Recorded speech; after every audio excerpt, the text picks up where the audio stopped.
Upande mwingine ambao nilikuwa nataka kusema kwamba ni wa vipaumbele na najua kwamba ni eneo ambalo ni muhimu sana kwetu ni swala la uchujaji wa damu au dialysis.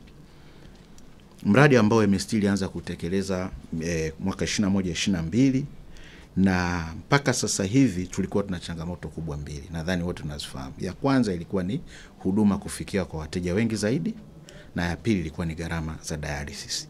Ningependa kusema kwa furaha sana kwenu kwamba tumesambaza mashine mwaka huu tu, kuanzia mwisho wa mwaka jana mpaka mwaka huu sasa hivi mashine 137 tumezisambaza, kuongezea zile zilizokuwepo ambazo zilikuwa ni 60. Na katika usambazaji huu wa hizo mashine mpya ni kwamba tumeongeza hata idadi ya hospitali za mikoa ambazo zitakuwa zinatoa huduma ya dialysis kutoka 6 ambazo tulikuwa tunazisupport mwaka 21-22 mpaka hospitali 15. Hii haigusi zile hospitali za rufaa ambazo zinapata tayari huduma hizi kutokea kwenye sekta binafsi. Na serikali imefanya uwekezaji ambao umegharimu shilingi bilioni 7.7.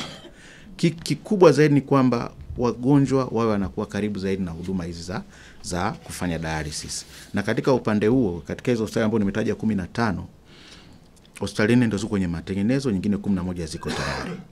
Hasa kwenye upande huo nimesema tumesogeza zaidi kwa wananchi. Itakachosaidia ni kupunguza ule mtu kusafiri kupata huduma. Lakini cha pili ambacho ni muhimu zaidi ni kupata tunaita consumables au vifaa na dawa ambazo zitakuwa na bei nafuu zaidi lakini bila kuathiri ubora wa huduma. Sasa katika mpango ambao tunautekeleza sasa hivi ambao tumeuanza mwaka huu, tumeweza kupata suppliers ambao watashusha, yani ile tunaita session moja ya dialysis. Wale ambao mnafahamu unapokwenda kwa ajili ya kusafisha damu imekuwa inachukua mpaka kuanzia kati ya 1.5 mpaka 2.5.